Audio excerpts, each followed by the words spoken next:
ng kuryente sa pamamagitan ng solar power home system. Para lalo pang makatipid ang ating mga kababayan at may pagbili ang anumang sobrang kuryente nila, isusulong na ng Department of Energy ang net metering program at pabibilisin din ng ERC ang proseso ng pag-aproba nito. Habang inaayos natin ang komplikado nating sistema ng enerhiya sa bansa upang maipababa ang presyo, pinapalawig pa natin ang lifeline rate. Bukod sa mga miyembro ng 4P, kasama na rin ngayon ang mga pamilyang nasa listahanan na maliit lamang ang kinikita at ang konsumo naman ay hindi lumalampas sa lifeline rate. Hindi ko palalampasin ang nangyari kamakailan sa Siquijor. Dahil sa malawakang brownout, napilitan pang magdeklara ng state of calamity sa lalawigan. Naperwisyo nito ang mga taga roon, ang kanilang turismo, kanilang negosyo, ospital, sari-saring serbisyo. Sa ginawa nating investigasyon, ano yung ating natuklasan? Mga expired na permit, mga sirang generator na halatang napabayaan, kaya sunod-sunod na bumibigay, mabagal na aksyon at kawalan ng maayos na sistema ng pambili ng krudo at ng mga piyesa. Ipinag-utos ko sa DOE, NEA at ERC na pabalikin sa normal ang serbisyo ng kuryente sa Siquijor bago matapos ang taon.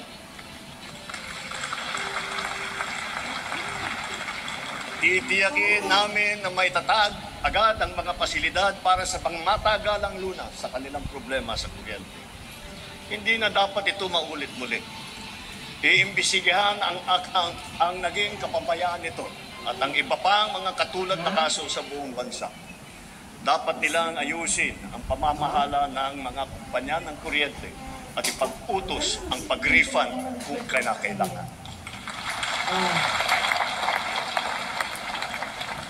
Tulad ng pagkain, nakasalalay ang buhay natin sa tubig. Marami tayong mga malalaking proyekto na nakalakad-latag para sa butihing supply at malinis na tubig sa buong bansa. Meron din tayong mga makabagong sistema upang salayin ang tubig at gawin itong malinis para mainom, lalo na para doon sa mga taga-isla. Ganun pa man, marami kaming natatanggap na reklamo na hindi man lang daw umaabot ang tubig sa kanilang mga gripo. Sa lawak ng reklamo, lampas 6 na milyong consumer sa buong bansa ang kasalukuyang naapektuhan. Nakita ko na ang report. Kaya't ginagawa ng luwa ngayon ang mga mabisang hakbang laban sa palpak na serbisyo ng mga water district at kanilang mga joint venture partners.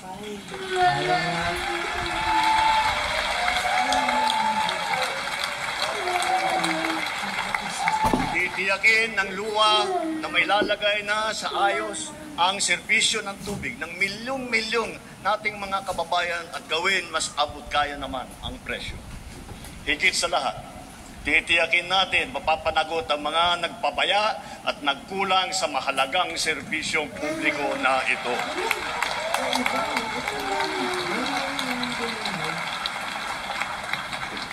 Malinaw sa atin ang tumambad na realidad tungkol sa ating mga kabataan ngayon. Ang kakulangan sa kaalaman at sa kakayahan, lalo na sa matematika, sa agham, sa pagbabasa at sa wastong pag-unawa. Ang mga nagda-drop out at mga hindi nakakapagtapos sa junior o senior high school. Ang kalahating milyong bata na nagbabanat na ng buto. Kung tayo ay nagpupundar ng malaki para sa infrastruktura, mas malaki pa ang ipupundar natin para sa ating mga mamamayan.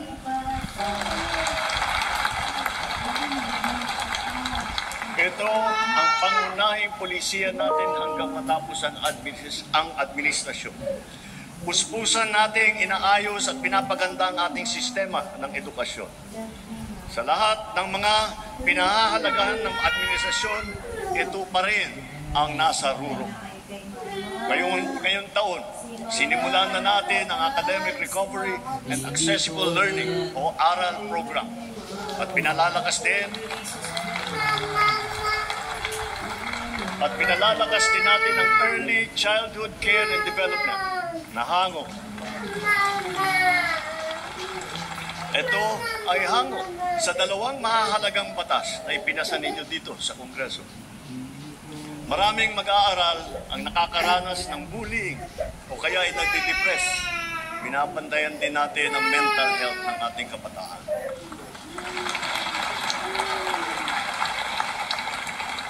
Magdadagdag tayo ng mga school counselor na magsisilbing sanggunian at gabay nila. Naglaan tayo ng 1 bilyon para makapagtayo ng mahigit 300 barangay child development center at bulilit center sa buong bansa.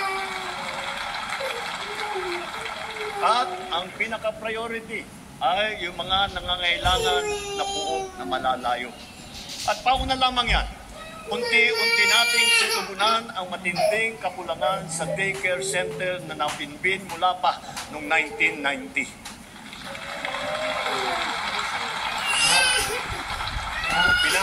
Pinaspasan na natin ang pagbabakuna ng mga bata.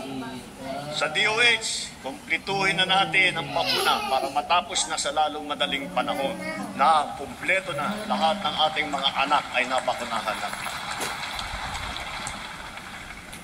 Sa ilalim naman ng bagong lunsad na Yakap Caravan, matitignan na ang kondisyon ng kalusugan hindi lamang ng mga mag-aaral, kung hindi pati na ang mga guro.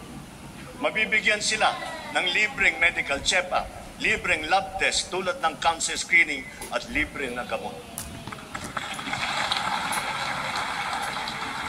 Sa nakaraang 3 taon, halos 22,000 silid-aralan ang nabuksan na. Hihigitan pa natin ito dahil talagang nakakaawa ang ating mga mag-aaral. Hindi na natin dapat nabibitin ang oras nila sa klase dahil sa kakulangan ng classroom. Katuwang ng pribadong sektor, sisikapin natin madadagdagan pa ng 40,000 silid-aralan bago matapos itong administrasyon.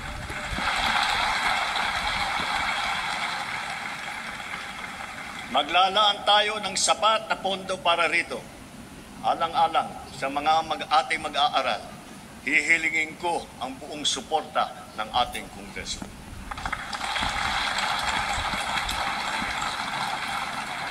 Naging matagumpay ang isinagawang tutoring at remedial program para sa mga mag-aaral nitong nakalipas na taon at nitong summer break. Palalawakin pa natin ito. At maraming salamat sa mga guro at lalo na sa mga ate at kuya na nag-volunteer na tinulungan ang mga maliliit para mas maganda ang resulta nila sa kanilang eskwela. Sa DOLE at sa DSWD, ipagpatuloy pa ninyo ang mga ganitong klaseng internship at pre-employment program para sa ating estudyante sa kolehiyo. Malaking tulong ito sa kanila habang sila ay nag-aaral. Malaking tulong ito sa bansa. Ngayon, nagdaratingan na ang mga laptop na laan para sa bawat guro sa public school.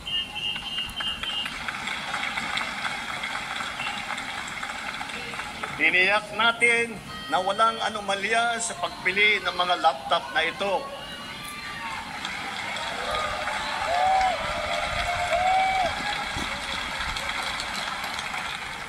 Nakahanda na ang mga high-tech at digital na mga materyales, mga smart TV, libreng Wi-Fi at libreng load sa bayanihan SIM card.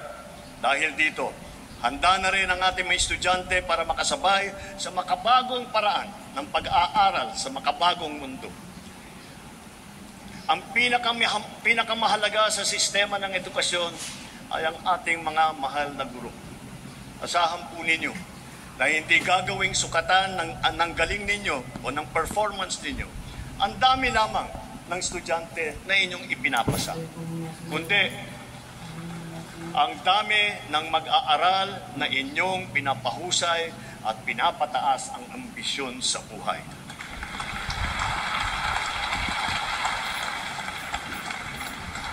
Hindi tayo tumitigil maghanap ng mga paraan upang pag-aanin kahit paano ang inyong pasanin sa araw-araw.